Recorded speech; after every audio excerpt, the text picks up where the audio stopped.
आओ बच्चों, आज हम क्लास 9th की वर्कशीट 68 करेंगे जिसका नाम है कार्य तथा ऊर्जा। ये आपके चैप्टर का नाम है जो कि चैप्टर 11 है। एंड ये आपका जो टॉपिक है आज का वो है स्थितिज ऊर्जा। जैसे हमने बोला कि ऊर्जा कई तरह की होती है, उसके डिफरेंट फॉर्म्स होते हैं। तो आज हम स्थितिज ऊर्जा के बारे में बात करेंगे, पहले हिंदी मीडियम स्टूडेंट्स के लिए, उसके इंग्लिश मीडियम स्टूडेंट्स के लिए। आप इमेजिन करें कि जैसे आप कोई रबर बैंड खींचते हैं, तो जब रबर बैंड खींचते हैं तो वो रेस्ट में रहती है। जैसे धनुष बाण भी खींच रखा है, तो उसकी डोरी पे जब धनुष को चढ़ाया जाता है तो खींच के रखते हैं, तो उसमें जो ऊर्जा होती है वो स्थितिज ऊर्जा है। लेकिन जब धनुष को में से बाण को छोड़ देते हैं तो वो स्थितिज ऊर्जा गतिज ऊर्जा में बदल जाती है। ऐसे ही रबर बैंड को खींचे रखेंगे, एकदम छोड़ते हैं तो वो गति में आ जाता है, या तो उसकी आकृति में चेंज होगा या उसकी स्थिति में चेंज होगा। तो ऐसे ही धनुष की डोरी को खींचने पर हमारे शरीर की पेशीय ऊर्जा धनुष की डोरी में स्थितिज ऊर्जा में परिवर्तित हो जाती है, और जब तीर को छोड़ते हैं तो वही स्थितिज ऊर्जा गतिज ऊर्जा में बदल जाती है और धनुष वापस अपनी सामान्य स्थिति में आ जाता है। इसको हम कैसे इसको स्थितिज ऊर्जा का फार्मूला डिराइव करेंगे, इसके लिए आप एक सिचुएशन है, अगर किसी भी वस्तु को ऊंचाई पर ले जाने में उसकी स्थितिज ऊर्जा बढ़ जाती है, क्योंकि ऊंचाई बढ़ाने के लिए गुरुत्वाकर्षण के विपरीत कार्य करना पड़ता है और उसको गुरुत्वाकर्षणीय स्थितिज ऊर्जा कहते हैं। माना कि एक वस्तु को h ऊंचाई पर लेके जाते हैं, ऊपर लेके जाए, वस्तु को उठाने के लिए लगा जो बल है वो वस्तु के भार के बराबर होगा, तो वस्तु पर किया कार्य उसकी स्थितिज ऊर्जा के बराबर होगा, और वस्तु पर जो कार्य होगा वो होगा बल तथा विस्थापन, जो कि ऊंचाई है विस्थापन h, और बल हो जाएगा mass into acceleration, that is gravity. तो वस्तु की जो गुरुत्वाकर्षण स्थितिज ऊर्जा है वो हो जाएगी mgh, इसका मात्रक होगा जूल।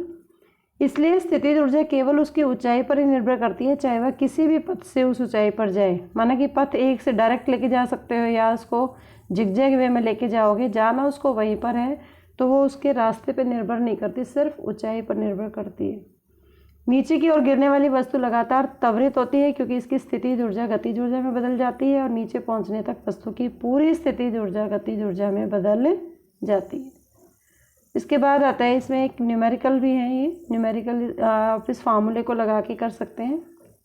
ये वाला स्थितिज ऊर्जा वाला mgh, 2 kg द्रव्यमान की एक वस्तु को पहले 5 मीटर और फिर 10 मीटर की ऊंचाई पर लेके गए, तो आप इसकी जो EP है, मतलब पोटेंशियल एनर्जी है, वो अलग अलग ऊंचाई पे निकालेंगे, पहले 5 मीटर पे फिर 10 पे। स्थितिज ऊर्जा में अंतर निकाल लें इसका 100 जूल, तो वही इसने पूछा हुआ है।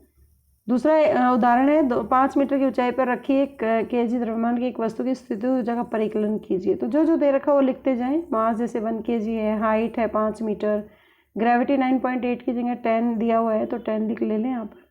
तो EP equal to mgh value put करेंगे तो आपका यहाँ पे आ जाएगा। स्थितिज ऊर्जा 50 J है। तो इसके बेस पे ये कई सारे क्वेश्चंस हैं जिससे आप अंडरस्टैंडिंग चेक करेंगे ये वर्कशीट पढ़ने के बाद। Now the time for the English medium students, and today's worksheet is worksheet 68 for the class 9th, and we are going to discuss about chapter 11 work and energy, and especially we are doing the topic potential energy. Now you have also experienced that when you stretch an elastic rubber band or spring of a bow, what kind of the energy they possess. So they possess another form of kinetic potential energy, another form of energy that is called potential energy, because energy possessed by anything by virtue of its position or configuration. When we stretch the string of the bow, the muscular energy of our body is transferred to the potential energy in the string, and this is converted into kinetic energy when arrow is released by the bow as its shape changes back to normal. Now, how the potential energy of the object at a height can be calculated? For example, when the object is raised at the height h, then potential energy is raised since work is done against the gravity to raise its height, and the energy is called gravitational potential energy.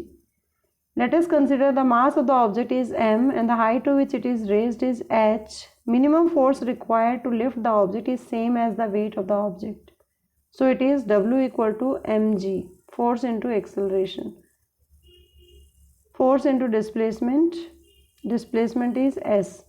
Now it means W equal to force into displacement, and force can be written as mg, and height is s is represented by h.